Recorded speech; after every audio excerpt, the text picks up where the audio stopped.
So hello everyone, welcome to Impact Career Tutorials. Aji ami amar rewind series or last edition koribole goi asu, that is May 2025 current affairs. Thik ase? So yat ami ekebare brief ke upcoming prelims karone jikhini points important hoy hekhini points discuss korim, and yat miscellaneous information bahut beshi thakibo. Okay?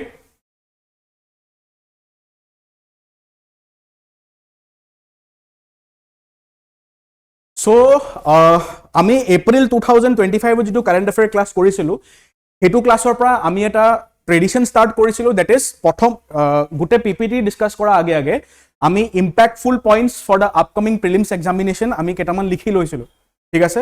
So এটু ক্লাসতো আমি কি কৰিম, হে trend বা হে ট্ৰেডিশনটো আমি continue কৰিম, ঠিক আছে। So please take out your copies and pen so that you guys can write, okay. আৰু অনলাইন যিসকলে ভিডিও চাই আছা তোমালোকে পজ কৰি ইনফৰমেশন খিনি লিখি লিখি গৈ থাকিব পাৰা, fine.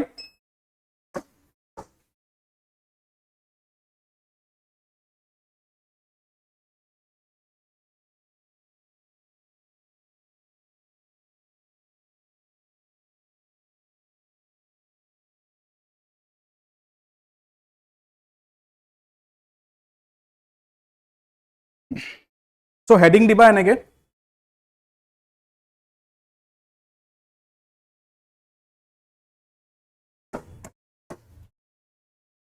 impactful points for APSC Prelims. Okay, impactful points for APSC Prelims.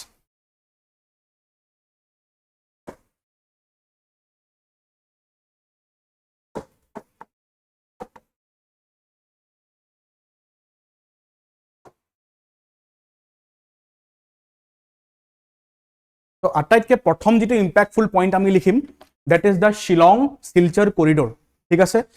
এইটো টপিকত মই কি কৰিম, মই 3 ষ্টাৰ দি দিম এই টপিকটো, because it is a very very important topic.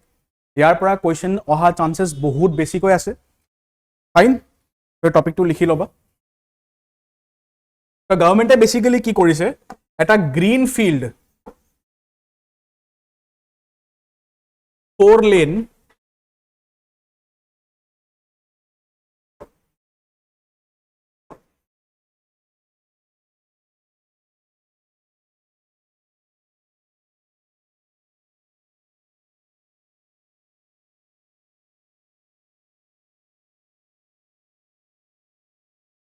এটা greenfield 4 lane high speed corridor of 166.80 kilometre in national highway 6 বনোৱা কথা কৈছে, ঠিক আছে। ক'ৰ পৰা ক'ৰলৈকে হ'ব এই হাইৱেটো তুমি চাবা, ফ্ৰম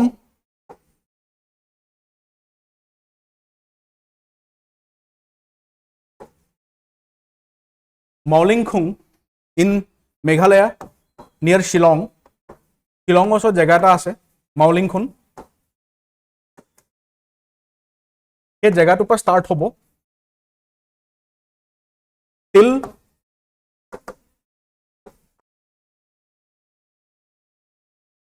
পঞ্চগ্ৰাম। পঞ্চগ্ৰাম ক'ত আছে, নিয়াৰ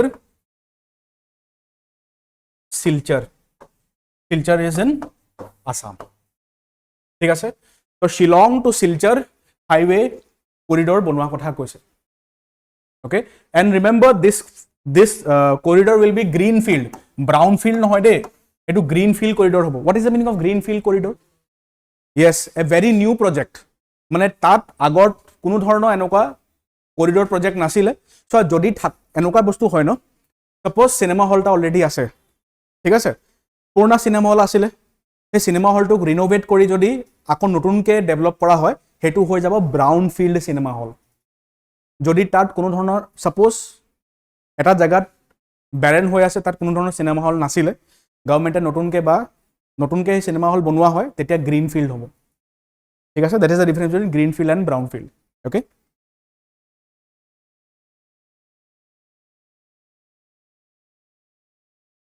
হৈ গ'ল এইটো, অ'কে। নেক্সট পইণ্ট লিখিবা ইয়াৰ লগতে বেষ্ট হৈ থকা, মোডটো কেনেকুৱা হ'ব, মানে শ্বেয়াৰিং মোডটো কেনেকুৱা হ'ব, it will be made in the HAM mode. HAM is high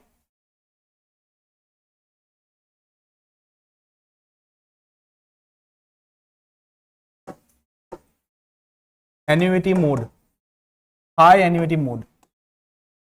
এই মোডটো সুধিব পাৰে, ঠিক আছে, হাই এনটি মোডত বনোৱা হ'ব এইটো।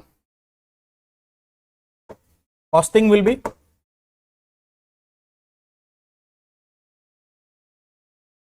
$22,864 crores.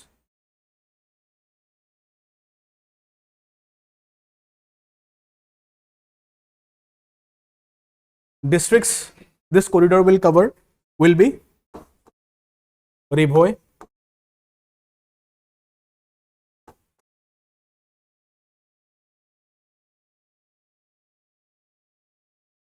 East Khasi Hills,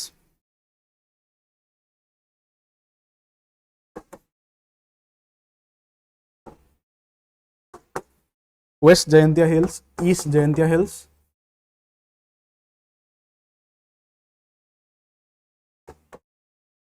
in Meghalaya. Okay.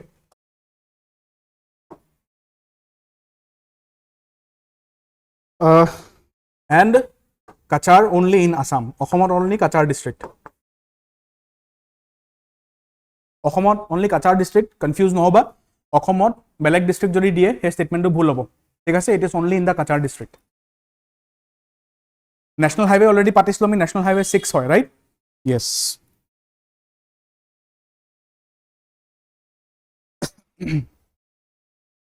National Highway 6 hobo, hetu monot rakhiba.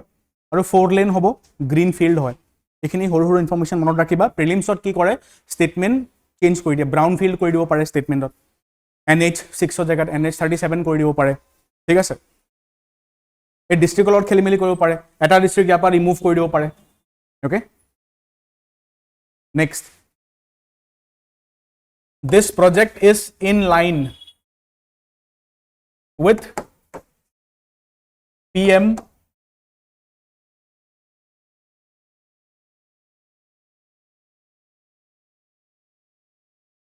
Gati Shakti National Master Plan.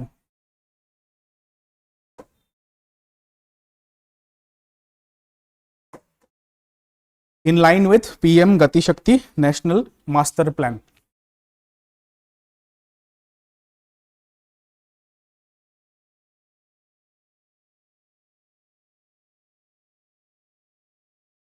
হৈ গ'ল?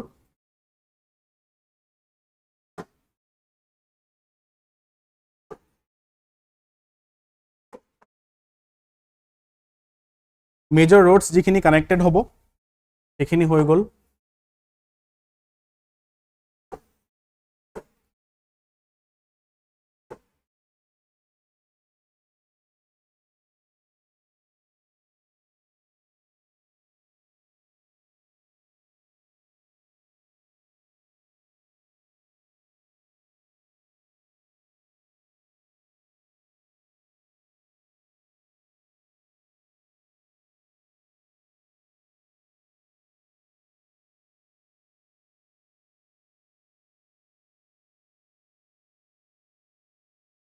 এইখিনি কানেক্ট হৈ যাব, হাইৱেজ যিখিনি কানেক্ট হ'ব।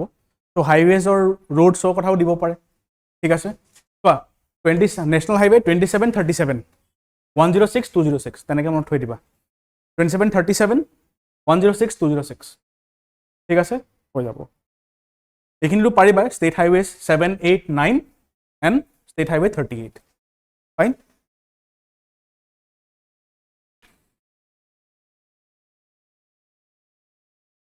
নেক্সট টাউন লিখিবা, কোনখিনি টাউনছ কানেক্ট কৰিব প্ৰজেক্টে।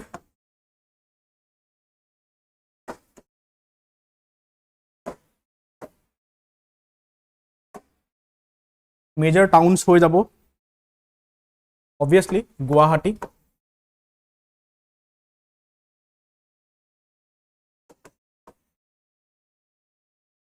শিলচৰ,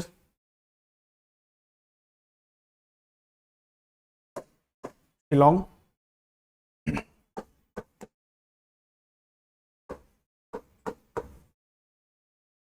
ডিয়েংপাছো,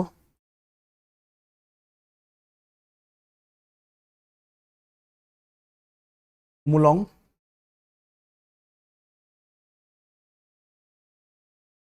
Pramer Chariot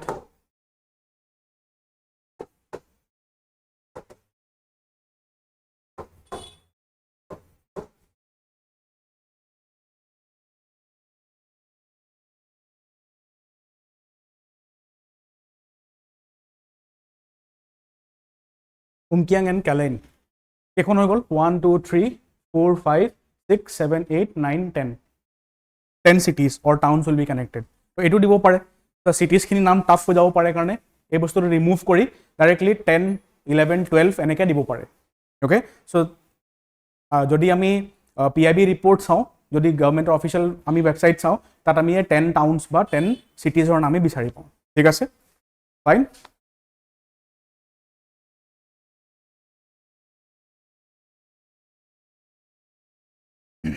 হৈ গ'ল ডান চিটিজ নাম চাই লোৱা গুৱাহাটী শিলচৰ শ্বিলং এইখিনিতো ইজি হয় মনত ৰাখিবলৈ ঠিক আছে এটা হৈ গ'ল ডেংপাছো উমুলং ফ্ৰামেৰ ক্লেৰিয়াট ৰাটাচেৰা উমকিয়াং এণ্ড কেলেইন ওকে সো তোমালোকৰ আইডিয়া মতে কি গম পালা যে এই যেটো হাইৱে হ'ব মেজৰিটি কোড পৰিব মেঘালয়ত নে অসমত ইয়েস মেজৰিটি মেঘালয়ত পৰিব বিকজ ডিস্ট্ৰিক্টছো চোৱা তুমি ম্যাক্সিমাম ডিস্ট্ৰিক্টস মেঘালয়ৰে কভাৰ কৰিছে ঠিক আছে West Khasi Hills, East Khasi Hills.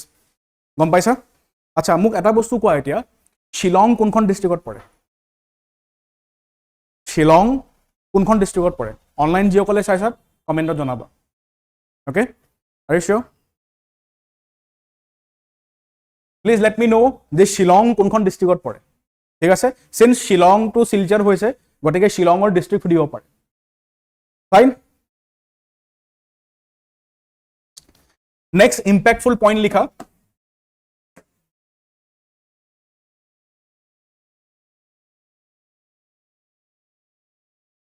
a part of a stretch of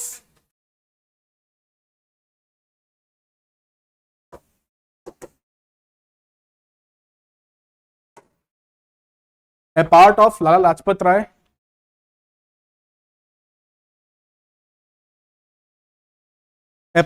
Lajpat Rai road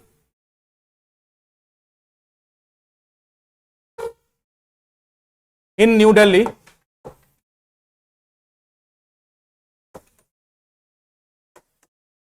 will be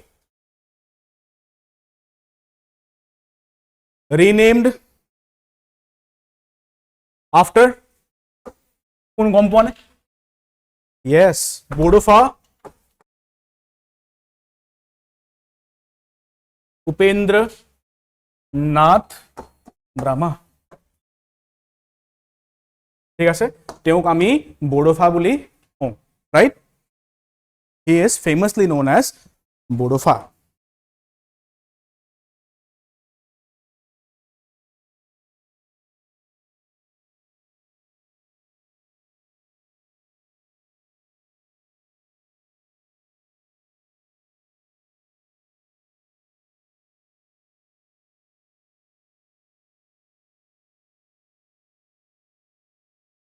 আচ্ছা বড়োফাৰ জন্ম কেতিয়া হৈছিল when was Bodofa born 31st March ঠিক আছে he was born on the 31st of March গটিকে 31st March আজি দিনত অসমত কি বুলি সেলিব্ৰেট কৰো আমি ষ্টুডেন্টস ডে ইন আসাম হেতু মনত ৰাখিবা ষ্টুডেন্টস ডে ইন আসাম ঠিক আছে তো তেওঁ বাৰ্থ এনিভাৰ্সাৰীটোকে আমি ষ্টুডেন্টস ডে হিচাপে সেলিব্ৰেট কৰো ৰাইট আৰু কোনখন ৰাস্তা মাৰ্ক কৰা হ'ব দা লালা লাজপত ৰায় মাৰ্গ গোটেটো কৰা নহয় এ পাৰ্ট অফ দা ৰোড ঠিক আছে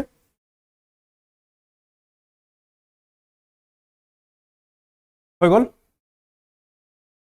নেক্সট ইম্পেক্টফুল পইণ্ট লিখিবা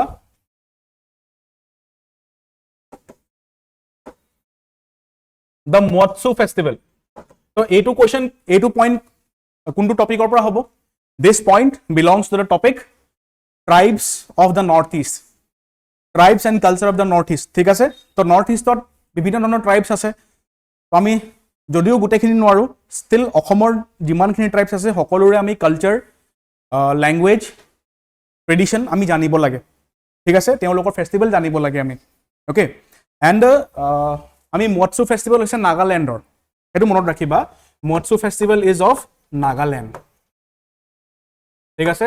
নাগালেণ্ডৰ কোনখন ট্ৰাইবৰ? ইট বিলংছ টু দ্য আও ট্ৰাইব, অ'কে, নাগালেণ্ডৰ আও ট্ৰাইবৰ হয়।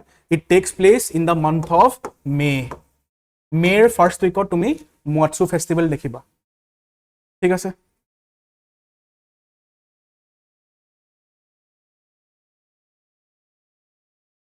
তো এইখিনি ইনফৰমেশ্যন মই কিয় দিছোঁ? বিকজ যদি মেচ দ্য ফলোয়িং আহে, ট্ৰাইবছৰ লগত ফেষ্টিভেলছ তোমালোকে মেচ কৰিব পাৰা, ঠিক আছে। অ'কে, তোমালোকে ট্ৰাইবছ কেইটামানৰ নাম শুনিছা চাগে, লাইক আও, দেন আংগামী, কনিয়াক, এই চব ট্ৰাইবখিনি হৈছে নাগা ট্ৰাইবছ, ঠিক আছে। আৰু চোৱা, নাগালেণ্ডত আৰু এটা ডাঙৰ ফেষ্টিভেল হয়, ক'ব পাৰিবানে কি হয়? হৰ্ণবিল ফেষ্টিভেল, যাক কি বুলি কোৱা হয়? Festival of festivals. কেতিয়া হয় হৰ্ণবিল ফেষ্টিভেল? ডিচেম্বৰৰ ফাৰ্ষ্ট উইকত আমি দেখিবলৈ পাওঁ, গোটেই প্ৰথম 10 দিনক তুমি হৰ্ণবিল ফেষ্টিভেল দেখিবলৈ পাবা। And it is a very large festival, পুৰা 10 days কাৰণে হয়, কাৰণে ফেষ্টিভেল অফ ফেষ্টিভেলছ বুলিও কোৱা হয়, ঠিক আছে। য়েছ, সেইটো লিখি ল'ব পাৰা তোমালোকে, হৰ্ণবিল ফেষ্টিভেল, যদি মনত নৰয় লিখি লোৱা। It is known as the festival of festivals, হ'ব।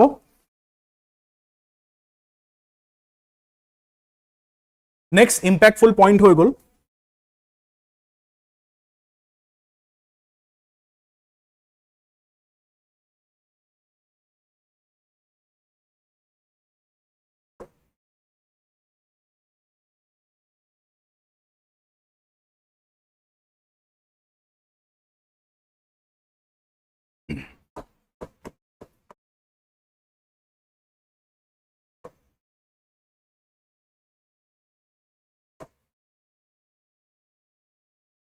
so a bird known as Indian Pita has been recently recorded in Assam's Pobitora Wildlife Sanctuary, ঠিক আছে। এইটো আই হোপ তোমালোকে পাইছা মে' মাহৰ কাৰেণ্ট এফেয়াৰ পঢ়ি থাকোঁতে, ঠিক আছে।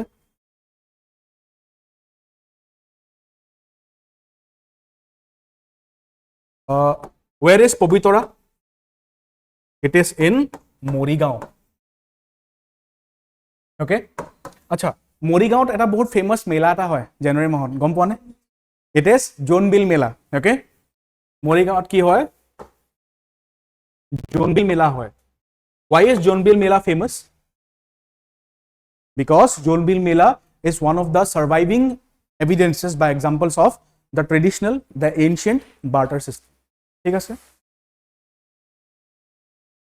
So for prelims, static partত মই কৈছোঁ, geography বা অসমৰ এনভাইৰনমেণ্টৰ ষ্টেটিক পাৰ্টত মই কৈছোঁ, তোমালোকে ইউ হেভ টু ন' কোনখন ৱাইল্ড লাইফ চেঞ্চুৰী ক'ত লোকেট হৈ আছে, ঠিক আছে।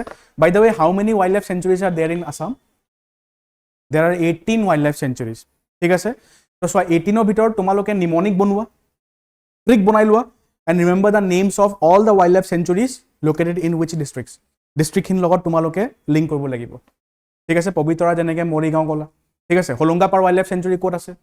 যোৰহাটত আছে, ঠিক আছে। তেনেকৈ কৰি কৰি তোমালোকে চক্ৰশিলা ক'ত আছে? কোকৰাঝাৰ, ৰাইট, বি টি আৰত পৰে, ঠিক আছে। য়েছ, তেনেকৈ আমচাং ক'ত আছে? Amchang wild life century, it is in Kamrup, right. To' mnemonic বনাবা আৰু গোটেইখিনি ৱাইল্ড লাইফ চেঞ্চুৰীজ মুখস্থ কৰিবা, মেচ দ্য ফলোয়িং আহিব পাৰে প্ৰিলিমছত, ফাইন। নেক্সট ইম্পেক্টফুল পইণ্ট হৈ যাব খেলো India youth games.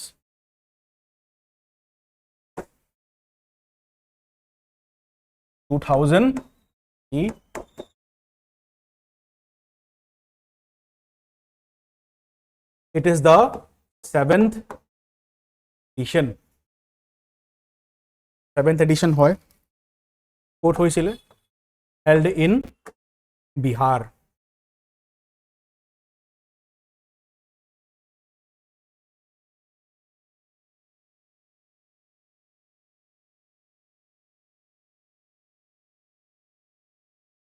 Fourth to 15th May 2025. বিহাৰৰ 5টা ডিষ্ট্ৰিক্টত হৈছিলে, Patna, Rajgir,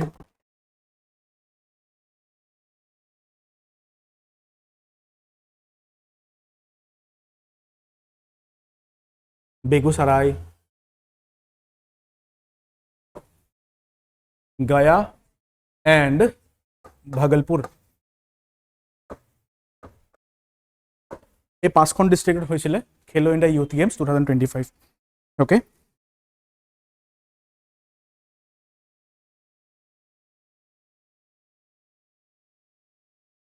Three major events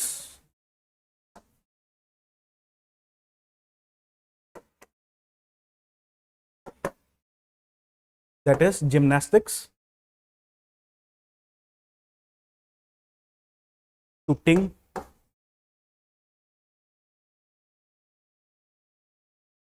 and cycling.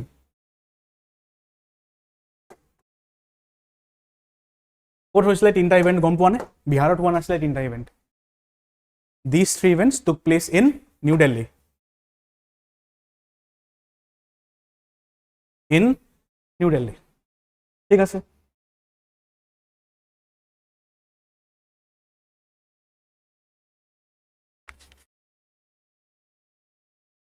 Yes, এতিয়া আটাইতকৈ ইম্পৰ্টেণ্ট বস্তু যিকোনো গেমছৰ mascot. What is the name of the mascot of Khelo India Youth Games 2025? Gajshima. Okay, Gajshima. The name of the mascot is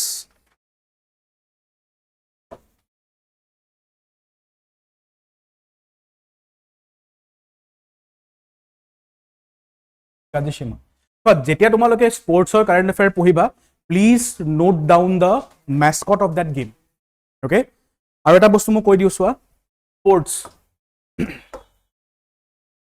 স্পৰ্টছৰ current affairs ইমানেই importance gain কৰিছে আজিৰ দিনটোত যে তোমালোকে দেখিবা 2025ৰ যিটো UPSC প্ৰিলিমছ আছিলে,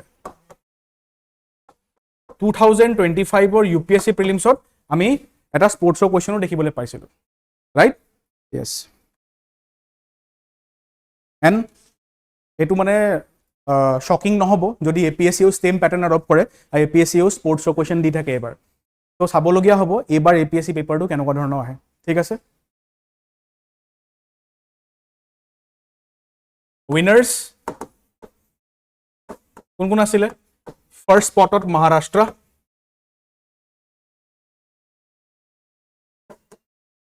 okay, 158 medals. Maharashtra got 158 medals. Out of that, 58 were gold,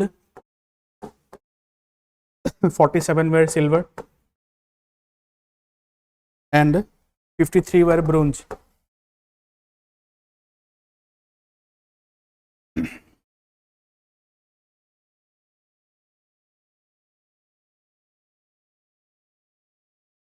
Next spot ahi jabo Haryana.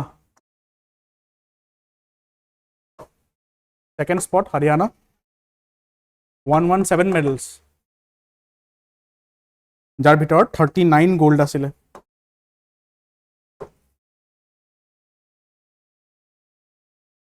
Third হৈ যাব Rajasthan,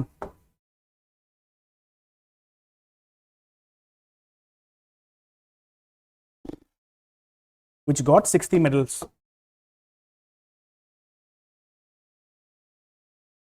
Out of which 24 were gold. So মনত ৰাখিবা, ফাৰ্ষ্ট ছেকেণ্ড থাৰ্ড মনত ৰাখিবা এণ্ড অসমৰ পজিশ্যনটো মনত ৰাখিবা। অ'কে, মই কৈ দিম অসমৰ পজিশ্যনটো কি হয়।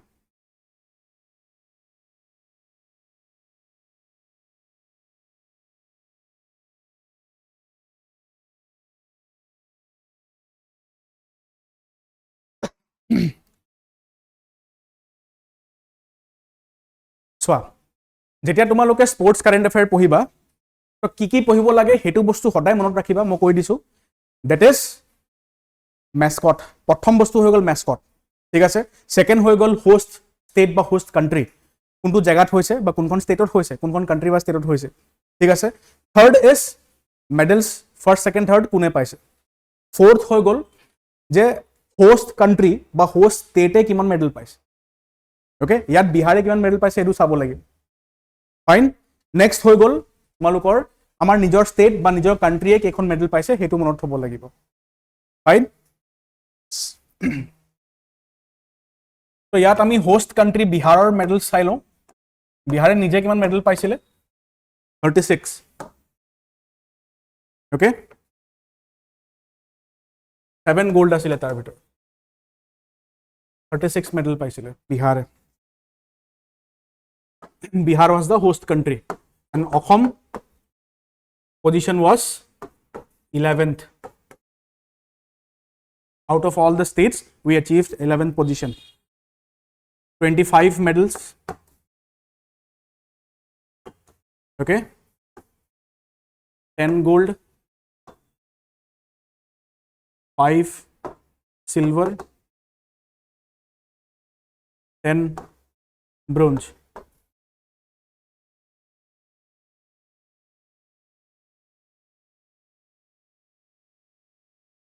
Okay Khelo India Youth Games on Assomor এগৰাকী weight lifter বহুত famous হৈ গৈছিলে কেইদিনমান আগত he achieved gold in weightlifting. What is her name? Aisengfa Gogoi. Okay লিখি লোৱা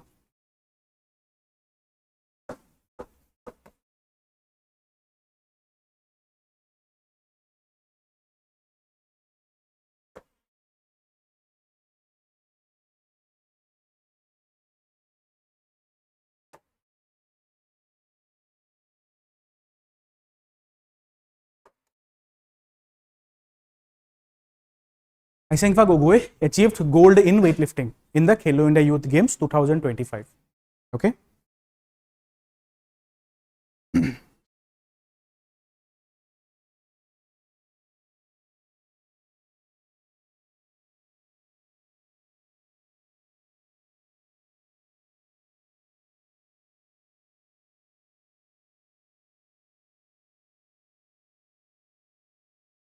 হৈ গ'ল ঠিক আছে নেক্সট ইম্প্যাক্টফুল পইণ্ট লিখা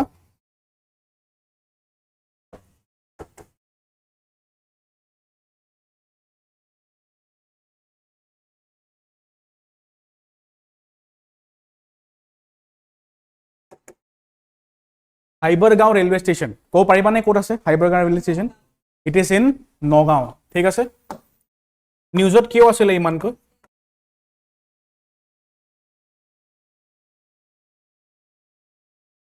আকৌ কোৱাচোন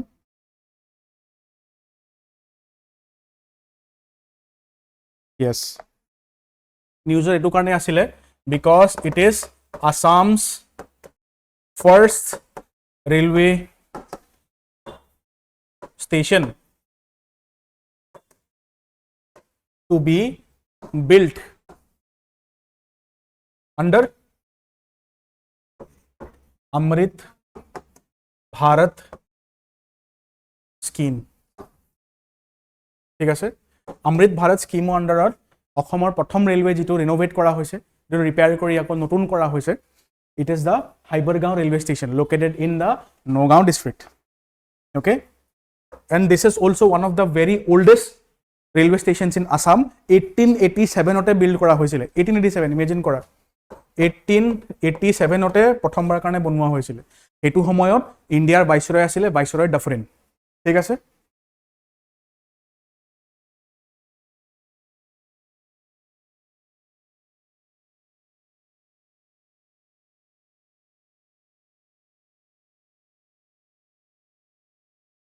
ঠিক আছে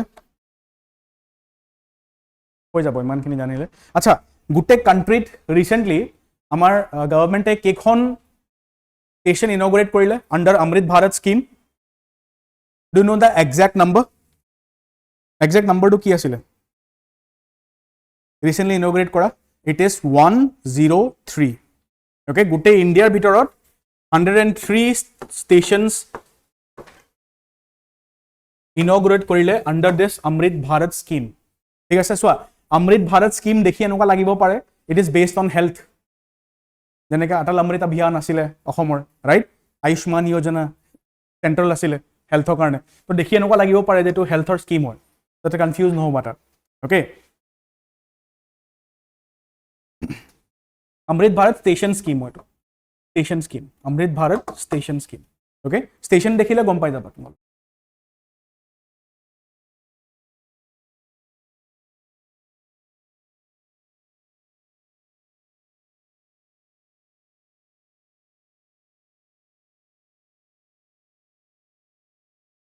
ওকে ঠিক আছে নেক্সট আমি ইম্প্যাক্টফুল পইণ্ট লিখো that is May 12th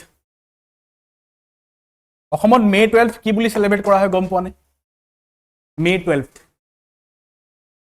in Assam May 12th is observed as Boro Pima San that is Boro Mother's Day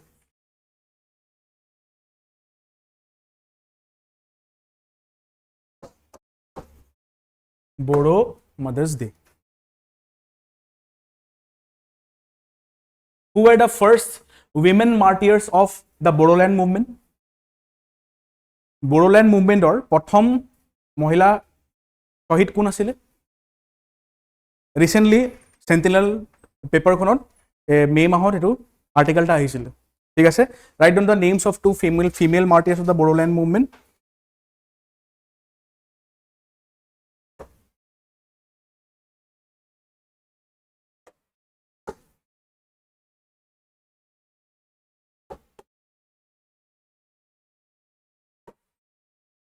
guide Basumatary pardon me যদি মই প্ৰনাউন্সিয়েশ্যন ভুলকে কৰিছো গাইড বাসুমতাৰী আৰু হেলেনা বাসুমতাৰী ঠিক আছে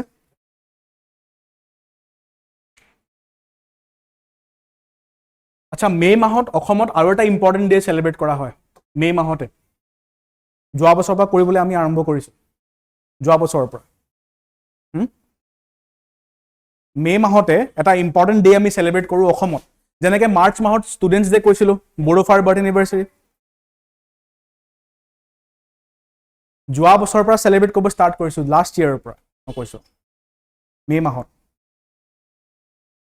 yes ডে এগেইনষ্ট সুপাৰষ্টিশনছ অন্ধবিশ্বাসৰ এগেইনষ্টত এটা ডে সেলিব্ৰেট কৰো আমি অসমত লাষ্ট ইয়াৰ পৰা ষ্টাৰ্ট কৰিছো why because যোৱা বছৰ মে মাহত the very famous Padmashri Birubala Rabha she passed away okay Birubala Rabha famous কিয় আছিল তেওঁ উইচ হান্টিংৰ এগেইনষ্টত কাম কৰিছিল অসমত ঠিক আছে হেতু কাৰণে এই ডেটো ইম্পৰ্টেন্ট হ'ব ফাইন নট ৰাখিবা এটো তো দেখিছা তো ইন্টাৰনেশনাল ডেজ আছে ন্যাশনাল ডেজ আছে তাৰ লগে লগে আমাৰ ষ্টেটৰ ডেজও আছে অসমৰ ডেজও আছে ষ্টুডেন্টস ডে যেনেকে বড়ো মাদাৰ্স ডে তো এইখিনি ডেজ বেছি ইম্পৰ্টেন্ট হৈ যায় বিকজ এইখিনি ডেজৰ ওপৰত কোৱেশ্চন হোৱাৰ চান্সেছ বেছি কৈ থাকে okay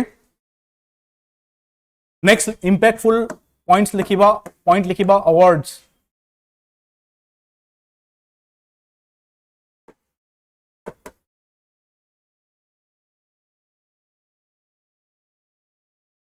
The Parag Kumar Das Journalism Award এবাৰ কোনে লাভ কৰিছে উদয় আদিত্য ভৰালী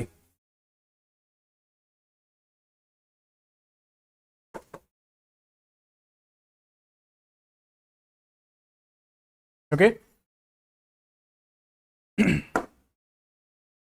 এটো মনত ৰাখিবা ম্যাচ দা ফলোইং আহিব পাৰে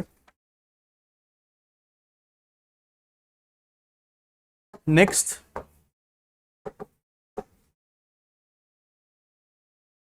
रोहिणी मेधी सौरभी बता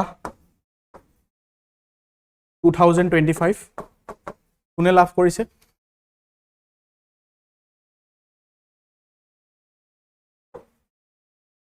मनोरंजन बोरी ঠিক আছে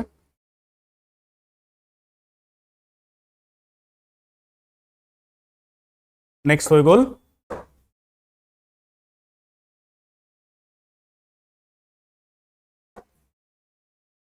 মামনি ৰৈছম গোস্বামী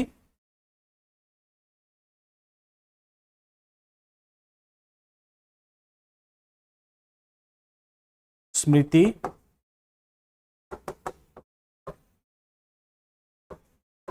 সাহিত্য সৌৰভী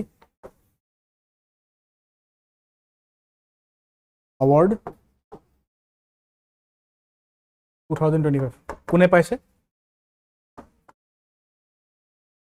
দীপেন আৰু বৰা ঠিক আছে লিখি লবা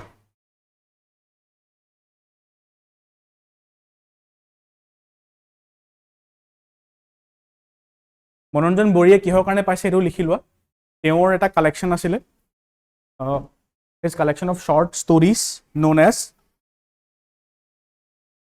Rong Hona Hukh. Okay, Rong Hona Hukh.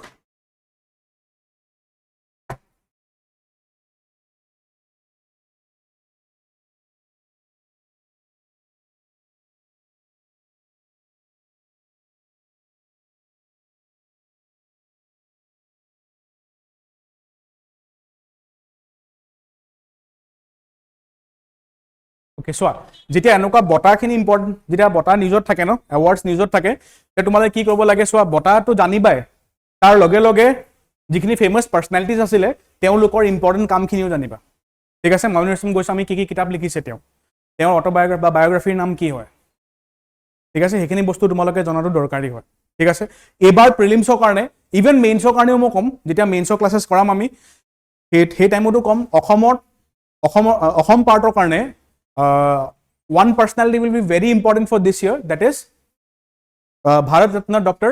Bhupen Hazarika. Why?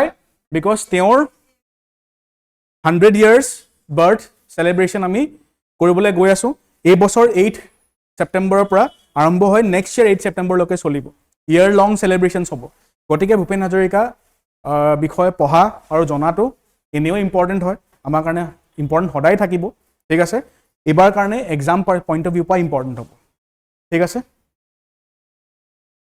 Next এটা লাষ্ট অপাৰেশন লিখি লোৱা অপাৰেশন অসমে লঞ্চ কৰিছিলে operation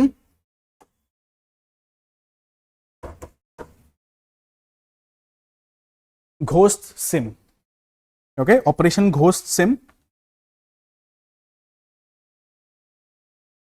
to bust a fake sim card racket ঠিক আছে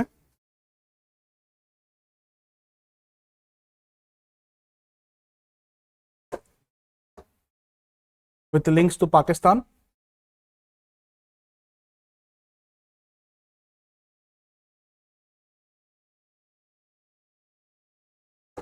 used for cyber crimes okay operation to just সুধিব পাৰে যে অপাৰেশনটো কিহৰ কাৰণে লঞ্চ কৰিছিল অসমে অপাৰেশনটো এটো কাৰণে লঞ্চ কৰা হৈছিল ঠিক আছে জাস্ট অপাৰেশনটো থিম মনত ৰাখি দিবা ফাইন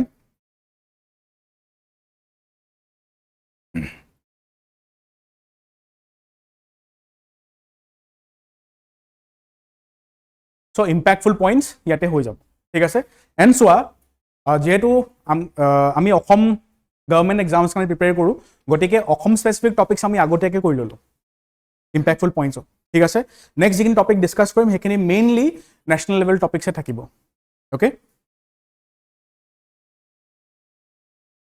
নাও come back to the PPT so আমাৰ ফাৰ্স্ট পয়েন্ট হৈ গল Indian history art and culture okay ইয়াৰ ভিতৰত আমাৰ প্ৰথম নিউজ আছিলে বিক্ৰমাদিত্য ওয়ান অফ বাদামী চালুক্য তো চালুক্যাস বিষয় যদি তোমালোকে ইন্ডিয়ান হিষ্ট্রি পঢ়িছা তোমালোকে গম পাবা যে Chalukyas were an ancient Deccan dynasty তেওঁলোকৰ বেসটো কোৰ ক্যাপিটাল কোৰ আছিল ডেক্কানৰ ঠিক আছে চালুক্যাসৰ আগত কোন আছিল বাকাটাকাসৰ আগত কোন আছিল সাতবাহানাস ৰাইট তাৰ আগত কোন আছিল মডাৰ্ন কিংডম আছিল আগলে গুছি গলো ঠিক আছে যদি চালুক্যাসৰ পাছত গুছি যাও তেতিয়া কাক লগ পাম আমি ৰাষ্ট্ৰকূটাজক লগ পাওঁ ৰাষ্ট্ৰকূটাৰ প্ৰথম কিং কোন আছিল দান্তি দুৰ্গ আছিল ঠিক আছে তো this is the information regarding Chalukyas okay তো নিউজত কিয় আছিল a rare inscription dating back to the time of Vikramaditya one of the Badami Chalukya dynasty has been unearthed at Madhapura Lake in Davangere district okay তো বেসিক্যালি কি হয় সোয়া এটা ইনস্ক্রিপশন বিচাৰি পাইছিলো চালুক্যাজৰ ওপৰত হেতু কাৰণে নিউজত আছিল এটো ফাইন আচ্ছা আৰটা বস্তু কৈ দিও সোয়া Vikram Aditya is not a name of a particular king এজন ৰজাৰ নাম নহয় কিন্তু Vikram Aditya is a title which has been adopted by multiple kings in Indian history তোমালোকে যদি গুপ্তাস পঢ়া তোমালোকে গম পাবা চন্দ্ৰগুপ্তা 2 বিক্ৰম আদিত্য তেওঁ নিজকে বিক্ৰমাদিত্য বুলি কৈছিল ঠিক আছে তো ইয়াত বেসিক্যালি মই বিক্ৰমাদিত্যৰ ইনফৰমেশন দি থৈছো মানে চালুক্য বিক্ৰমাদিত্য টাইমটো হৈ গল 644 to 681 AD CE AD same হয় he ascended the throne after the death of his father Pulakeshin II Chalukyaৰ famous king আছিলে okay Pulakeshin II was a very famous Chalukya king Pulakeshin II কাক খৰাইছিলে গম পোৱা নাই হৰ্ষবৰ্ধনক খৰাইছিলে হৰ্ষবৰ্ধন কাৰ লগৰ আছিলে ভাস্কৰ বৰ্মনৰ লগৰ আছিলে দুজনে কোট কাক খৰাইছিলে একেলগে Shashank of Gora what is the name of the battle of Karna Suvarna ঠিক আছে মই ষ্টৰিটো কৈছিলো সাগে ন yes okay আচ্ছা সো মই তোমালোক কৈছিলো যে হৰ্ষবৰ্ধন ভাস্কৰ বৰ্মনে শশাংক খৰাইছিলে কিন্তু হৰ্ষবৰ্ধন যেতিয়া ডেকানলে গল তেতিয়া তেওঁক পুলকেশিন II হৰাই দিছিলে ঠিক আছে কিন্তু পুলকেশিন II কোনে হৰাইছিলে পুলকেশিন II এজন সাউথ ইন্ডিয়ান কিঙে হৰাইছিলে যাৰ নাম আছিল Narasimha Varman I of the Pallava dynasty Pallava একেবাৰে সাউথ ইন্ডিয়া ডাইনেষ্টি আছিলে আৰু আমি বিলিভ কৰো যে সাউথ ইন্ডিয়াত টেম্পল বনোৱা যেটো সিস্টেমটো আছিলে এই পল্লৱাস খিনিয়ে বহুত আগবঢ়াই দিলে ঠিক আছে যেটো পাছলে গৈ কি হৈ গল দ্ৰাভিডিয়ান টেম্পল আৰ্কিটেকচাৰ ঠিক আছে এটা ফেমাস এক্সাম্পল কোৱাচোন দ্ৰাভিডিয়ান টেম্পল আৰ্কিটেকচাৰ বৃহদেশ্বৰা টেম্পল কোনটো ডাইনেষ্টিয়ে বনাইছিলে বৃহদেশ্বৰা টেম্পল Chola সকলে বনাইছিল ঠিক আছে হৈ যাব তো এবাৰ Indian history art and culture ইমান বেছি টপিকস নাছিলে যেটো আছিলে মই এড কৰি দিছিলো নেক্সট টপিক হৈ যাব ইন্ডিয়ান পলিটি ইন্ডিয়ান পলিটিত আটাইতকৈ ইম্পৰ্টেন্ট টপিক মে মাহৰ হ'ব কাষ্ট সেন্সাস ঠিক আছে আচ্ছা প্ৰথম মোক what is the meaning of a census সেন্সাসৰ মিনিং কি হয় আমি কৈ থাকো ন সেন্সাসৰ অৰ্থটো কি হয় what is the meaning of census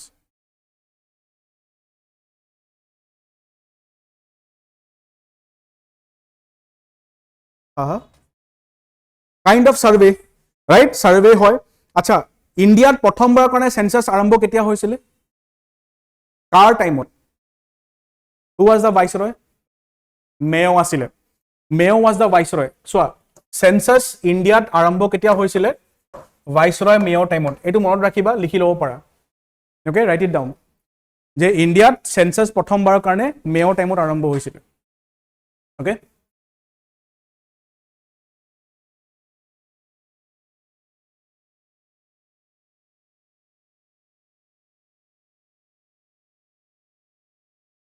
ইয়াত আমি কথা পাতিছো কাষ্ট সেন্সাসৰ বিষয়ে সেন্সাস নহয় কিন্তু কাষ্ট সেন্সাসৰ বিষয়ে ৰাইট যদি আমি কাষ্ট সিস্টেম চাও ইন্ডিয়াত বা গুটে ওয়ার্ল্ডতে সাগে oldest surviving system one of the oldest surviving system is the caste system right caste system কেনেকুৱা আছিল আগতে এটা পিৰামিড আছিল ন মই দেখাইছিলো ক্লাছত পিৰামিড এটা আছিল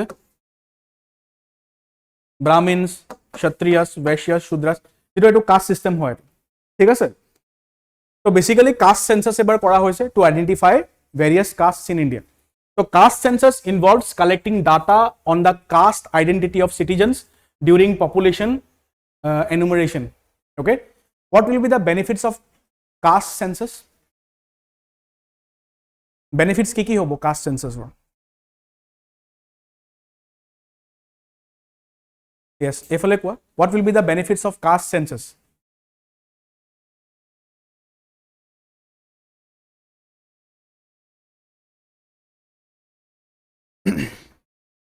কাষ্ট সেন্সাস যদি হয় ন কাষ্ট সেন্সাস হলে এটা বস্তু মনত ৰাখিবা যে গভৰ্নমেন্টে ভালকে আইডেন্টিফাই কৰিব পাৰিব যে কোনটো কাষ্ট ব্যাকওয়াৰ্ড হয় আৰু কোনটো কাষ্ট অলপ কম ব্যাকওয়ার্ড হয় ঠিক আছে তোমালোকে ওবিসি এটা বস্তু শুনিছা ন creamy layer non creamy layer have you heard about it তো creamy layer non creamy layer কি হয় তেনেকুৱা এটা কনসেপ্টে হয় আৰু ৰিসেন্টলি যোৱা বছৰ দেখিবা সুপ্ৰিম কোৰ্টে এটা ভাৰ্ডিক্ট দিছিলে যত কি কৈছিলে এসটি এসসি ভিতৰটো তুমি চাবা ৰিজাৰ্ভেশন উইদিন ৰিজাৰ্ভেশন দিয়া কথা কৈছিলে সুপ্ৰিম কোৰ্টে নহয় জানো তো এইখিনি কিয় কৰা হৈছে যাতে ওবিসি শিডিউল কাষ্ট শিডিউল ট্ৰাইবৰ ভিতৰটো আমি মোস্ট ব্যাকওয়াৰ্ড ট্ৰাইবস আইডেন্টিফাই কৰিব পাৰো তো কাষ্ট সেন্সাস কৰিলে এইখিনি বস্তুত সুবিধা হৈ যাব ঠিক আছে ড্ৰবেক কি হয় কাষ্ট সেন্সাস কৰা ডিমেৰিট কি হয় কাষ্ট সেন্সাস কৰিলে কি ডিমেৰিট হ'ব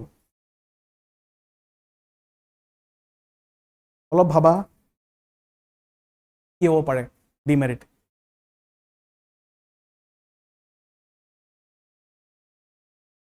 কি হ'ব পাৰে ডিমেৰিট কাষ্ট সেন্সাস কৰিলে যদি কাষ্ট সিস্টেম থাকে তো ডিমেৰিট কি হ'ব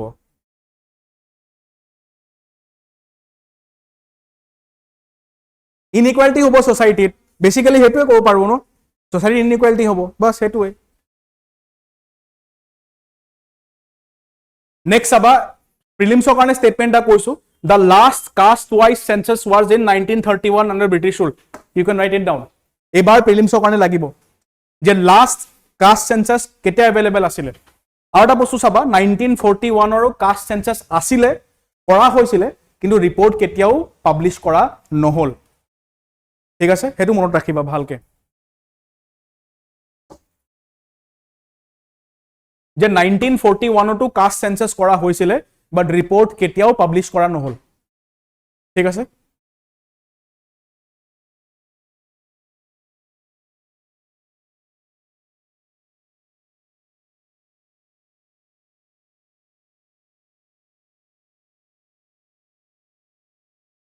আচ্ছা 1941 ৰ কাষ্ট সেন্সাস টো পাবলিশ কিয় কৰা নহল ক'ব পাৰিবানে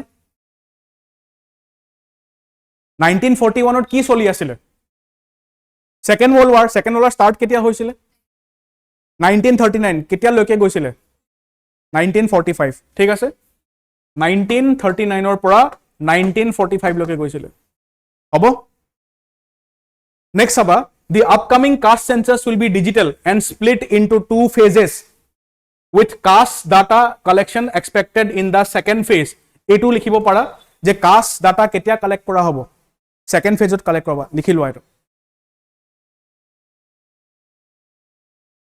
ওকে কাষ্ট ডাটা কেতিয়া কালেক্ট কৰা হ'ব সেকেন্ড ফেজত কালেক্ট কৰা হ'ব কাষ্ট ডাটা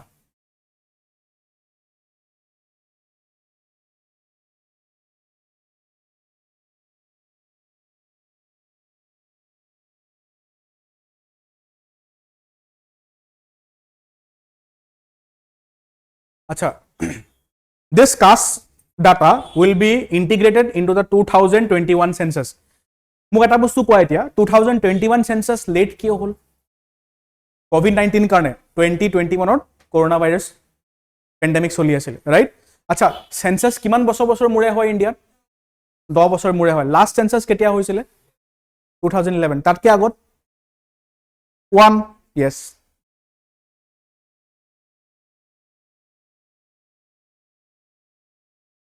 এটো একেবাৰে রিসেন্ট নিউজ হয় হা India will count its population by March 1, 2027 in a census to be held after an unprecedented 16-year gap. 2011 next eta ketia ahibo 2027 এই নিউজ তো কথা কৈছো মই একদম রিসেন্ট নিউজ হয় যদি তুমি আজি বা কালি হিন্দু নিউজপেপার পঢ়া তুমি এই নিউজটো পাই যাবা ঠিক আছে it is a very recent news ঠিক আছে তো গ্যাপ কিমান হ'ব সো গ্যাপও হুৰিব পাৰে 16 বছৰ গ্যাপৰ পাছত নেক্সট কাষ্ট ৰিলিজ মানে সেন্সাস ৰিলিজ কৰা হ'ব ঠিক আছে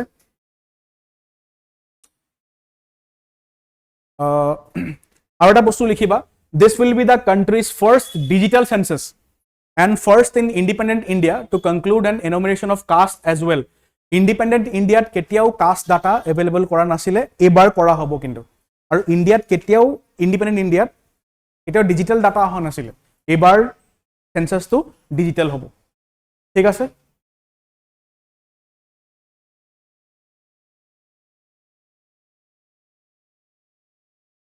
you can write it down next the census will be conducted in two phases by February 28 2027 and the data will have a reference date of eto March 2027 ত ওলাই যাব হেতুৱে কোৱা হৈছে basically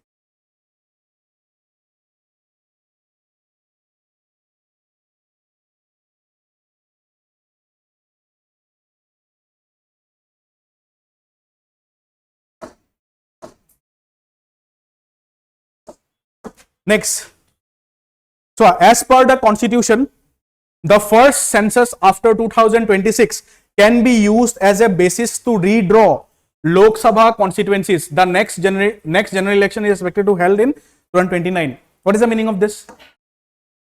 A statement to meaning ki hoy? Ji hokole already kori asa preparation.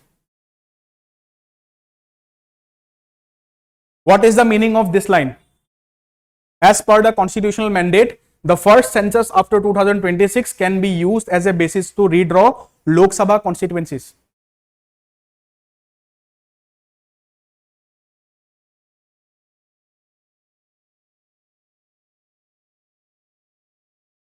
What is the meaning of constituencies? Constituencies meaning ki hoy? Efale koa notun batch. Constituencies meaning ki hoy?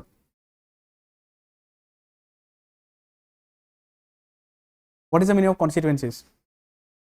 Huh? Constitution নহয়, constituencies. আমি vote দিবলৈ যাও ন, তো কি থাকে? আমাৰ ৰিপ্ৰেজেন্টেটিভে কি represent কৰে? আমাৰ ৰিপ্ৰেজেন্টেটিভছক কি বুলি কওঁ আমি? আমাৰ ৰিপ্ৰেজেন্টেটিভছক আমি কি বুলি কওঁ? আৰু yes, তেওঁলোকে কি ৰিপ্ৰেজেন্ট কৰে? সমষ্টি, হেতুকে কি বুলি কয়? কনস্টিটুৱেন্সি। ঠিক আছে? আচ্ছা, তুমি চাবা 1970s ইন্দিৰা গান্ধী গভৰ্ণমেণ্টে কি কৰিছিলে? চোৱা, এভৰি ইয়াৰ 1971 যিটো সেন্সাস হৈছিলে ন, তো 1971 লৈকে তুমি চাবা মানে কি কৰে, এভৰি ইয়াৰ যেতিয়া নতুন সেন্সাস হয়, তো সেইটো সেন্সাসৰ মতে লোকসভাৰ সিটখিনি আমি ৰিশাফল কৰি দিওঁ, মানে কনস্টিটুৱেন্সিখিনি আমি ৰিশাফল কৰোঁ। কিন্তু 1971 এই বস্তুটো ফ্ৰিজ কৰি দিয়া হৈছিলে। কিয় গম পোৱা নে? Because of family planning. Okay, because আমি দেখিছিলোঁ 1970s আৰু 80s দেখিছিলোঁ, স্পেচিয়েলি 70s যে নৰ্থ ইণ্ডিয়ান ষ্টেটছৰ পপুলেশ্যন বহুত বাঢ়ি গৈছিলে, চাউথ ইণ্ডিয়ান ষ্টেটছৰ পপুলেশ্যন কমি গৈছিলে। তো যদি 1971, 1981 সেন্সাস মতে আমি ৰিশাফল কৰোঁ চিটছখিনি, তেতিয়া কি হ'লহেঁতেন? নৰ্থ ইণ্ডিয়ান ষ্টেটছখিনিয়ে বেছি MP পালেহেঁতেন, সাউথ ইণ্ডিয়ান ষ্টেটছখিনিয়ে কম MP পালেহেঁতেন। গম পাইছা? সেই বস্তুটো ফ্ৰিজ কৰিবলৈ 1971 সেন্সাস বান্ধি দিয়া হৈছিল। ঠিক আছে? কিন্তু এতিয়া 2026 পাছত আমি আকৌ ৰিড্ৰ কৰিব পাৰোঁ। ঠিক আছে? এইটো পলিটিক তোমালোকে ভালকৈ পঢ়িবা। Okay,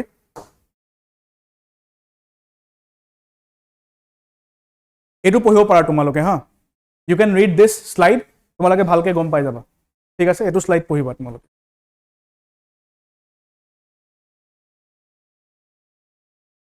Okay.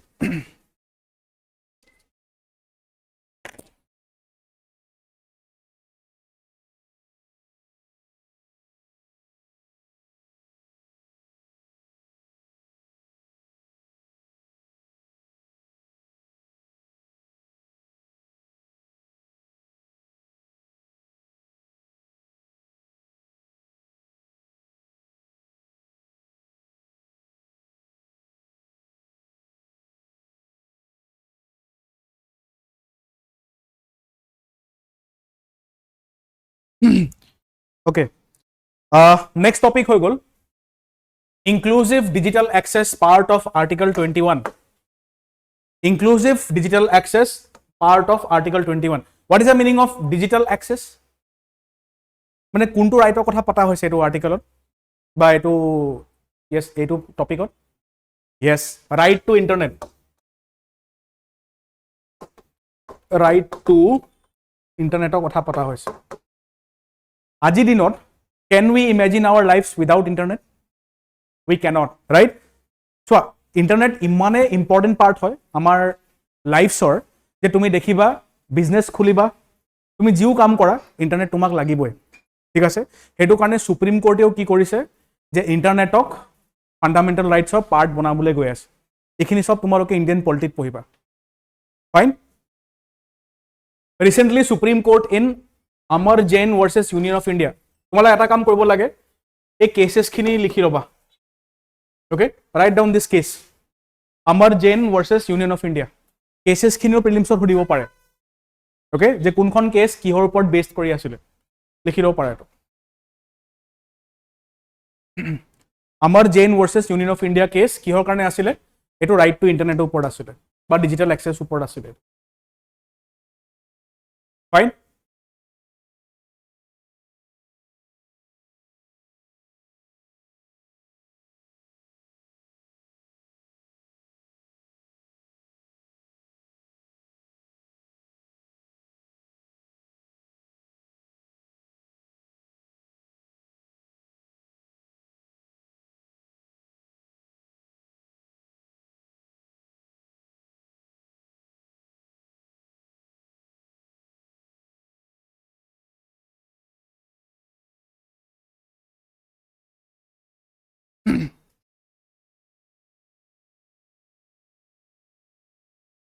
ইয়াত কি কোৱা হৈছে চোৱা recently the Supreme Court of India in Amar Jain versus Union of India case held that inclusive and meaningful digital access, that means right to internet, to e-governance and welfare delivery system is a part of the fundamental right to life and liberty.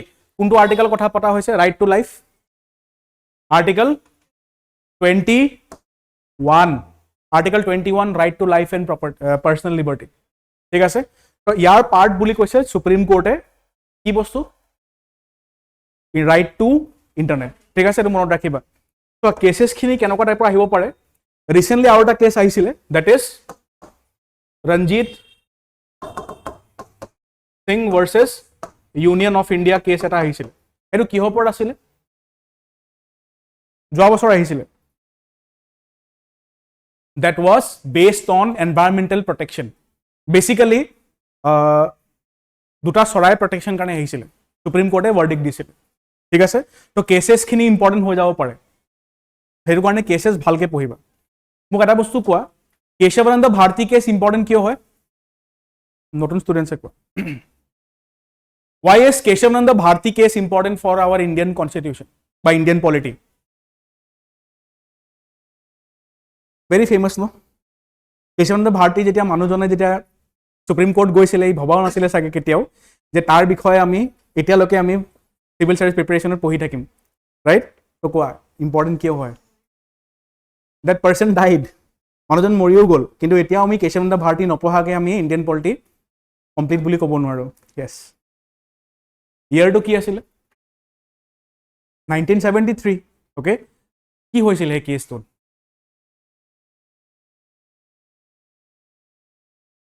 য়েছ, কেশৱানন্দ ভাৰতী কেছত basic structure of Indian constitution দিয়া হৈছিলে। What is basic structure?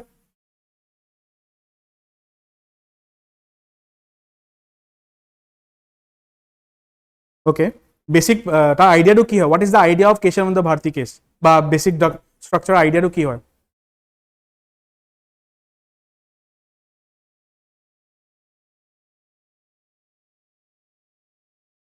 Okay okay, ঠিক আছে।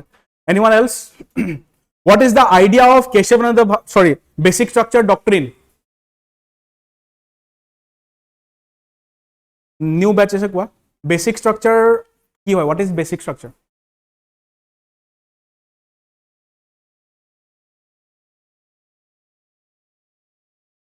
What is basic structure?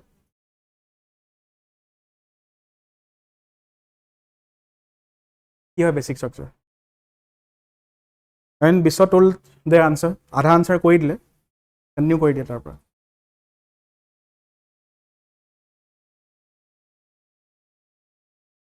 Basic structure কি হয়?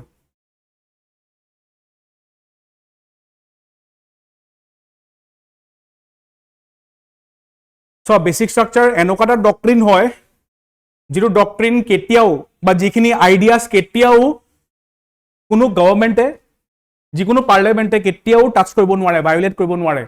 গম পাইছা?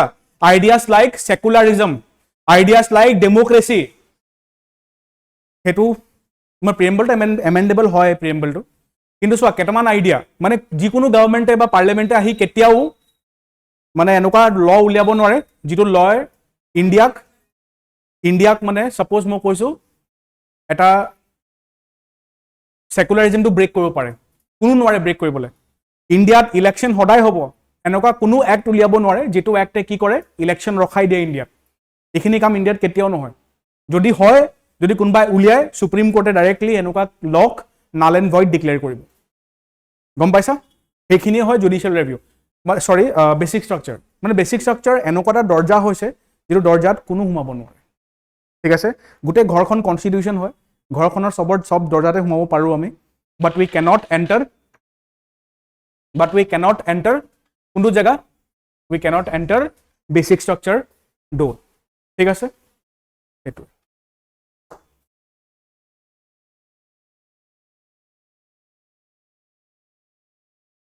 Basically এইটোৱে আছিলে।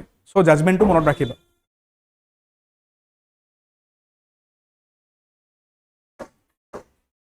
আমাৰ নেক্সট টপিক হৈ গ'ল supreme court submitted in house enquiry report to the president of India regarding removal of the judge of a high court.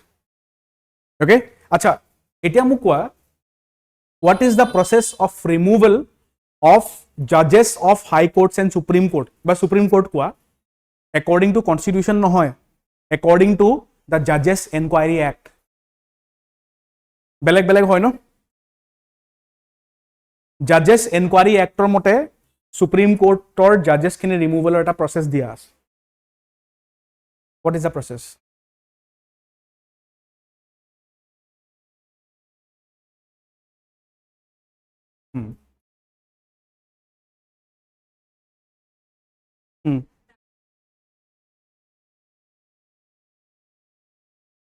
Yes.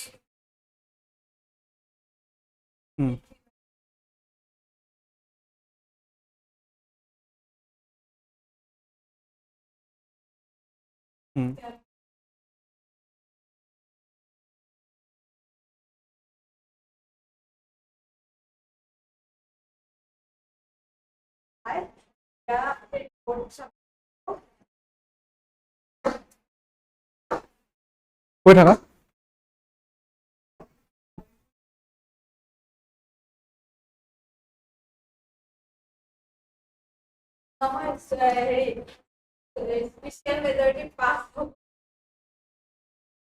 যদি কোনোবা এজন জাজক ৰিমুভ কৰাৰ কথা আহে সুপ্ৰিম কোৰ্টৰ, তেতিয়া কি কৰা হয় গম পোৱা নাই?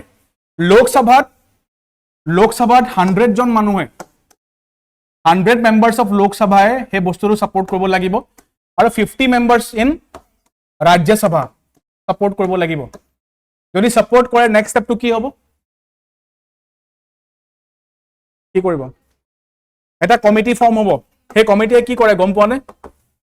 সেই কমিটিয়ে ষ্টাডি কৰিব যে হসাকে যিখিনি চাৰ্জেছ লাগিছে সেইখিনি চাৰ্জেছ ভ্যালিড হয় নে নহয়. ঠিক আছে, কমিটিত কোন কোন থাকিব? চিফ জাস্টিস অফ ইণ্ডিয়া থাকিব, এজন ডিষ্টিংগুইশ জুৰিষ্ট থাকিব. ঠিক আছে, মানে এটা ফেমাস লয়াৰ এজন থাকিব. ঠিক আছে, তাৰ পাছত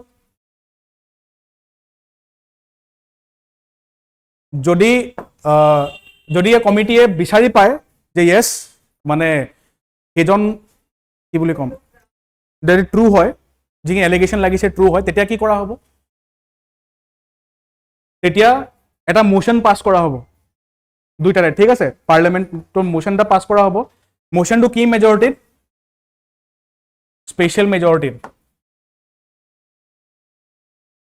অ'কে, তাৰ পাছত লাষ্টত প্ৰেচিডেণ্টে এটা অৰ্ডাৰ দিব আৰু প্ৰেচিডেণ্টে কৈ দিব যে এজন জাজক ৰিমুভ কৰিব পাৰোঁ আমি. চ' দ্য জাজ উইল বি ৰিমুভড. ঠিক আছে, চব টাফ প্ৰচেছ হয় জাজ ৰিমুভেলৰ.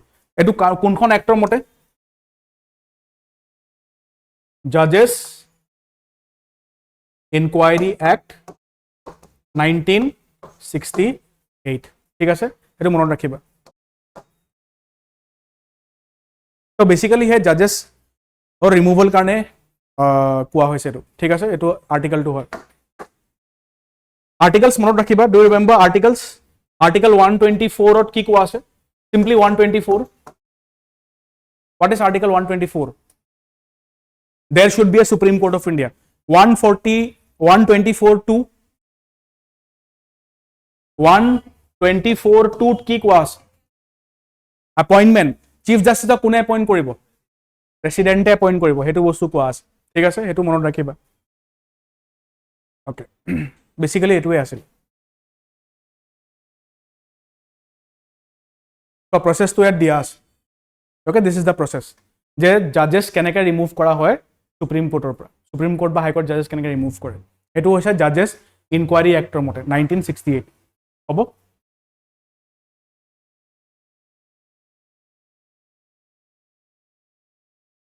Who is the new Chief Justice of India? B.R. गवाई. मनोट केनेके थोबा? सुप्रीम कोर्ट में जाके गवाही दे दो. तो B.R. गवाई. ठीक আছে, তেওঁৰ আগৰ কোন আছিলে? সঞ্জীৱ খান্নাৰ আগৰ কোন আছিলে? D.Y. চন্দ্ৰচূড়. D.Y. চন্দ্ৰচূড়ৰ আগৰ কোন আছিলে? মাজত থাকি গ'ল এজন. কোন আছিলে? আচ্ছা, ৰঞ্জন গগৈৰ পাছত কোন আছিলে? शरद, अरविंद, ববডে ওকে সাৰাজনদিন ববডে তেওঁ ক'ৰ আছিলে মহাৰাষ্ট্ৰ ঠিক আছে name one famous judgement given by Ranjan Gogoi Ayodhya verdict ঠিক আছে who was the first chief justice of India independent India মই কৈছো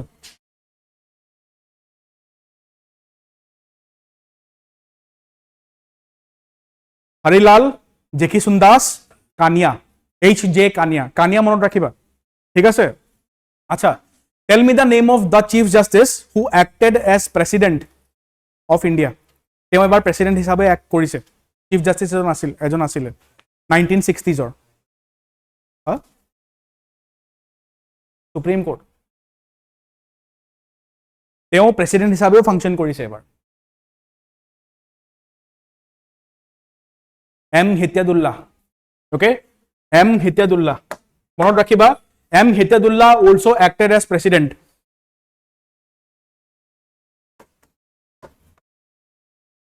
M. Hityadullah ঠিক আছে চোৱা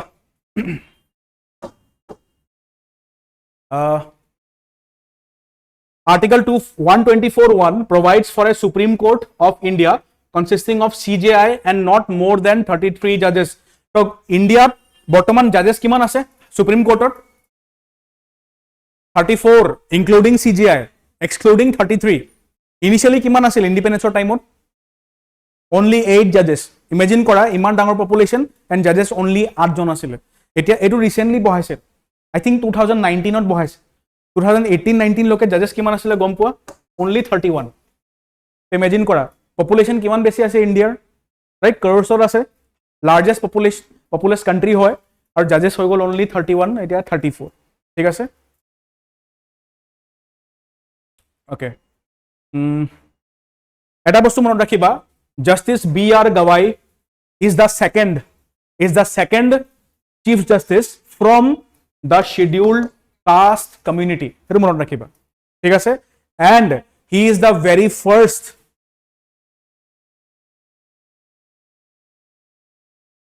Buddhist chief justice of India ঠিক আছে ওকে Justice B.R. Gawai কথা যদি কওঁ তেওঁ কেটামান ইম্পৰ্টেন্ট জাজমেন্ট লগত জড়িত হৈ আছে এটা হৈ গল তোমাৰ ডিমনিটাইজেশন ওপৰ যে জাজমেন্ট আছিল তাৰ লগে লগে তুমি চাবা ইভেন এ শিডিউল কাষ্ট যে শিডিউল কাষ্ট জাজমেন্ট আছিল যোৱা বছৰ হেতু লগতো জড়িত আছিল তেওঁ ঠিক আছে তো কোনখিনি জাজমেন্ট লগত জড়িত হৈ আছে হেতু চাই লবা ডিমনিটাইজেশন এন্ড যোৱা বছৰৰ শিডিউল কাষ্ট জাজমেন্ট যেটো আহিছিল ঠিক আছে which is the first state to implement reservation within reservation in the scheduled caste community মই লাস্ট ক্লাছত কৰাইছিলো তোমালোকক ন Telangana okay Telangana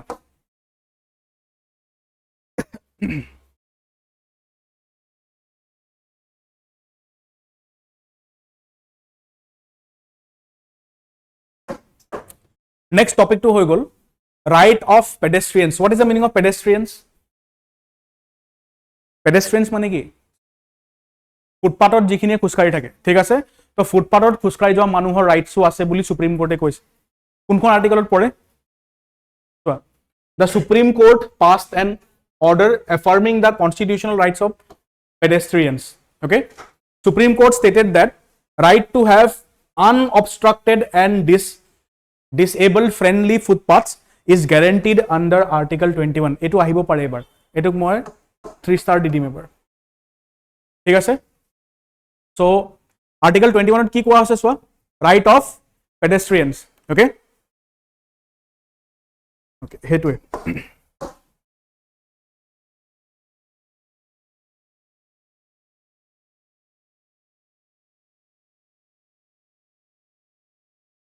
so next এটা announcement কৰো মই আমাৰ warrior mock test series recently so বেছি টাইম নাই যিসকলে এতিয়াও পারচেজ কৰিব বিচাৰে তোমালে পাৰচেজ কৰিব পাৰা ঠিক আছে the price is very less now it is just 499 okay and next এটা announcement কৰো মই that is regarding the Kokhol workshop okay it will be a 6-day workshop যিসকলে APSC কাৰণে প্ৰিপেয়াৰ কৰিবলৈ গৈ আছা যিসকলে ভাবিছা যে আমি সেলফ প্ৰিপাৰেচন কৰিম কোচিং নলম তোমালোকেও জাষ্ট ছদিনৰ কাৰণে ইম্পেক্টলৈ আহিব পাৰা and you guys can learn how to prepare for APSC answer writing newspapers কেনেকৈ পঢ়িব লাগে এছে কেনেকৈ লিখিব লাগে কাৰেণ্ট এফেয়াৰ কেনেকৈ পঢ়িব লাগে ঠিক আছে মেইনছ কেনেকৈ এপ্ৰ'চ কৰিব লাগে সেই গোটেইখিনি বস্তু আমি 6 ডে ৱৰ্কশ্বপত ডিছকাছ কৰিম অ'কে ৱৰ্কশ্বপটোত আহিবলৈ offline U guys can come to the centre directly যিসকল লখিমপুৰত আছে তেওঁলোকৰ কাৰণে প্ৰাইচটো হৈ যাব ₹299 অ'কে আৰু যিসকলে অনলাইন কৰিবা অনলাইন হৈ গ'ল price ₹149 okay so' you guys can join বুথ অ'কে আমাৰ এপ ডাউনলোড কৰি অনলাইন তোমালোকে এপত চাব পাৰা অ'কে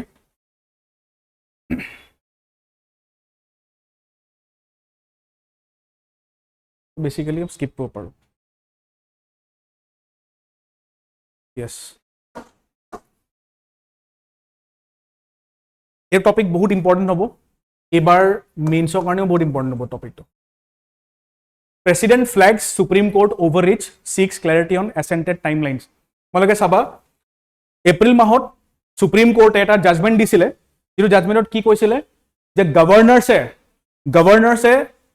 গভৰ্ণৰ্ছৰ ওচৰত যেতিয়া এটা বিল আহে ন গভৰ্ণৰ্ছৰ অপশ্যন কি থাকে গম পোৱা নে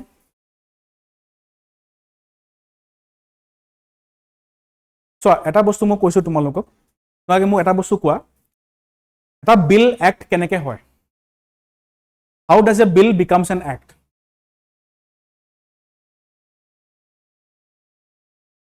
ৰ'বা মোক পলিটিকেল চায়েন্স ষ্টুডেণ্টছে কোৱা বা পলিটিকেল চায়েন্স বা ল ষ্টুডেণ্টছ আছা নি ইয়াত কোনোবা পলিটিকেল চায়েন্স ষ্টুডেণ্টছ বা ল ষ্টুডেণ্টছ যদি কোনোবা আছা কোৱা এখন বিল এক্ট কেনেকৈ হৈ যায়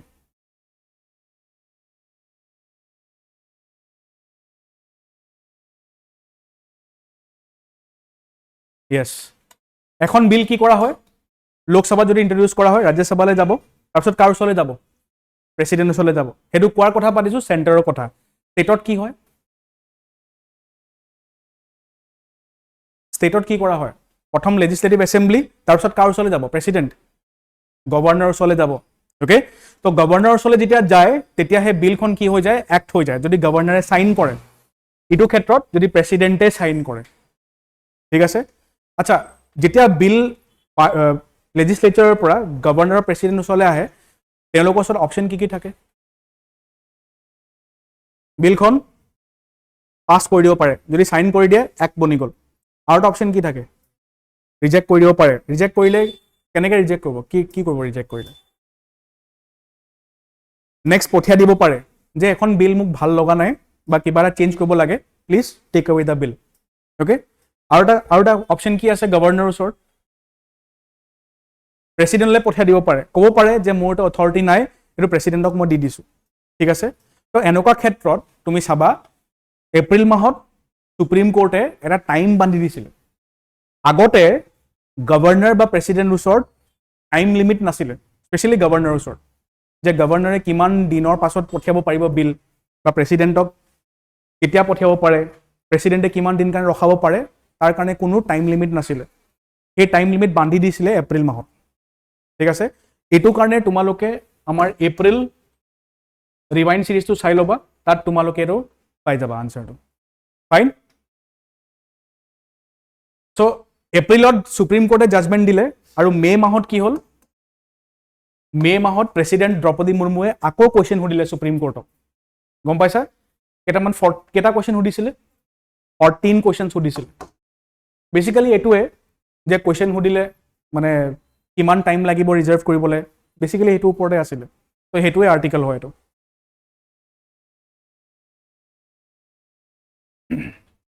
invoking article 143 what is 143 article 143 কি হয়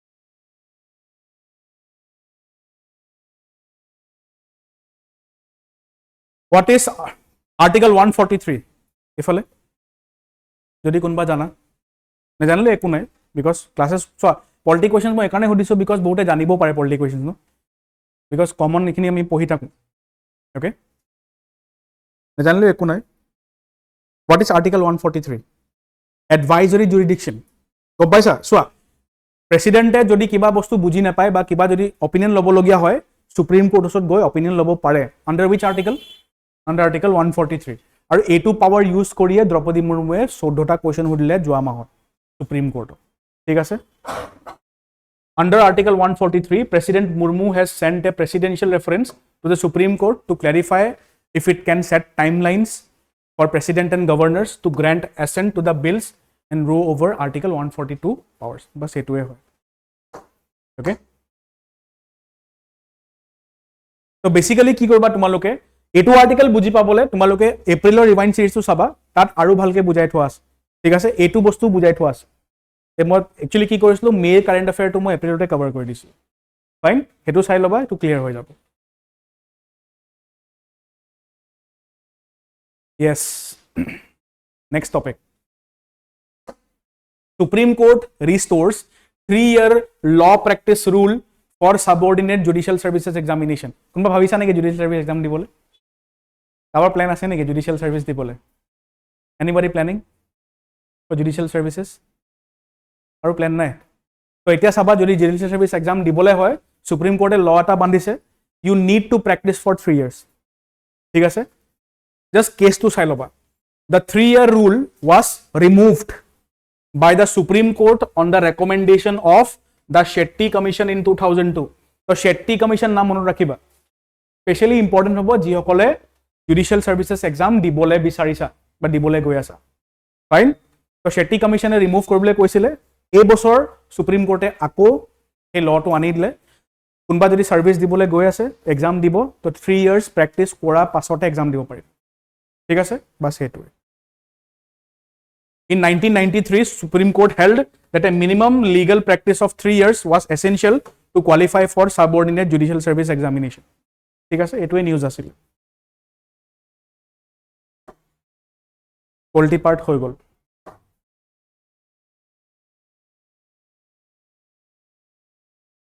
Next is geography part. Earthquake in Chile.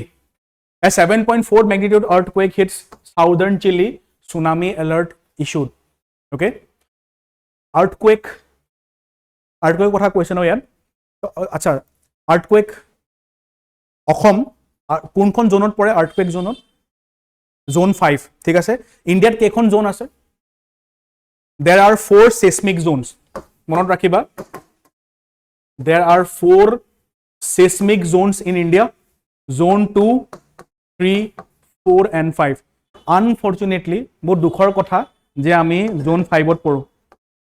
Zone 5 টো কি হয় আটাতকে বেছি ভয়ংকৰ হয়। তাত ভূমিকম্প বহুত বেছি হয়। ফিল কৰি থাকো ন। তোমালে কেতিয়াবা ফিল কৰিছা নে আৰ্থকুইক? কেতিয়া কৰিছা? 2000 1950 বুলি নকবা কোনো। ওকে? হা?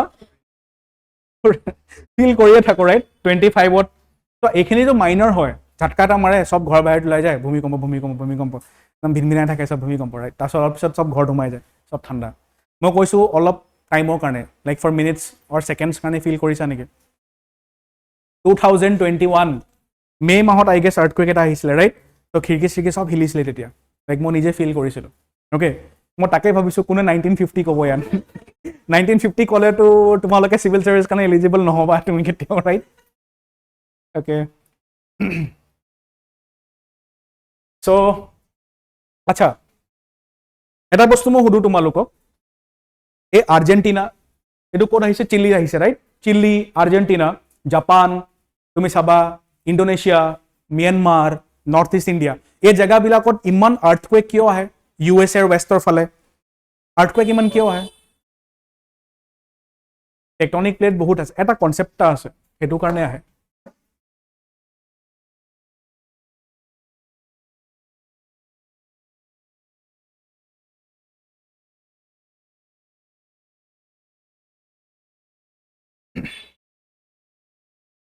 Have you heard of this concept ring of fire শুনিছানে ring of fire geography static part or বস্তু হয় ঠিক আছে ring of fire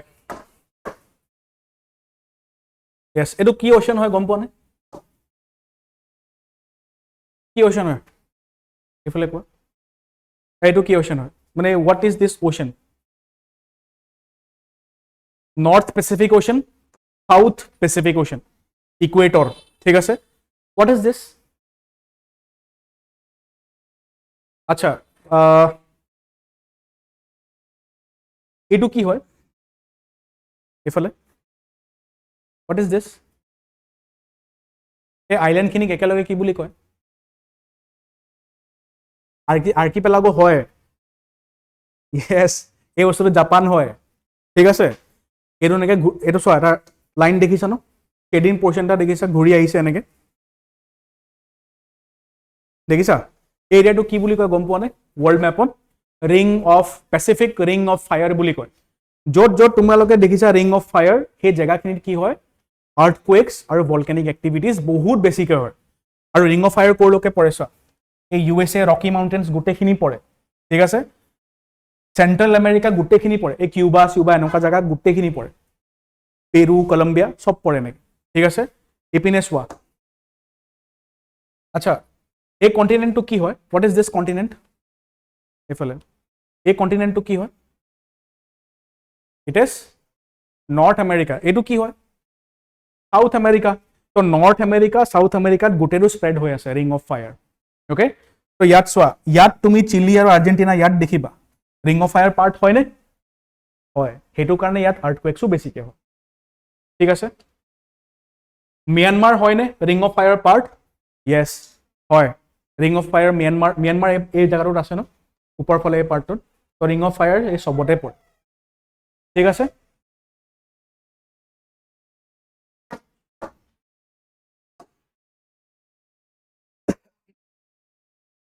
তো তোমালোকে আৰ্জেণ্টিনাৰ এইটো চোৱা, এইটো মেপ হৈ গ'ল, এইটো কি হৈ গ'ল তোমাৰ? This is Chile, okay. এইটো হৈ গ'ল আৰ্জেণ্টিনা, এইটো সাউথ আমেৰিকা গোটেইটো, অ'কে। পেচিফিক অ'শ্যান, এইপিনে কি আছে? আটলাণ্টিক, হ'ব অলৰাইট। এতিয়া চাবা বৰ্ডাৰ্ছখিনি চাই লোৱা হা, বৰ্ডাৰৰ ওপৰতো কুৱেশ্যন আহিব পাৰে প্ৰিলিমছত। আৰ্জেণ্টিনাই কাৰ লগত বৰ্ডাৰ শ্বেয়াৰ কৰে চোৱা, চিলিয়ে কাৰ লগত বৰ্ডাৰ শ্বেয়াৰ কৰে? আৰ্জেণ্টিনা নৰ্থত পেৰুৰ লগত শ্বেয়াৰ কৰে, ঠিক আছে।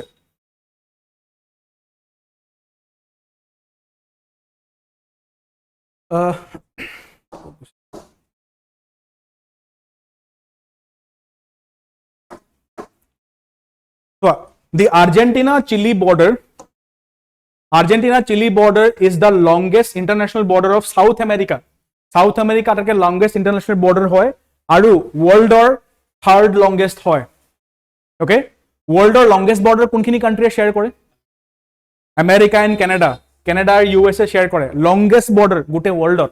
second longest ৰাছিয়া আৰু কাজাখস্তানে শ্বেয়াৰ কৰে। থাৰ্ড লংগেষ্ট এইকেইটা আৰ্জেণ্টিনা আৰু চিলিয়ে কৰে।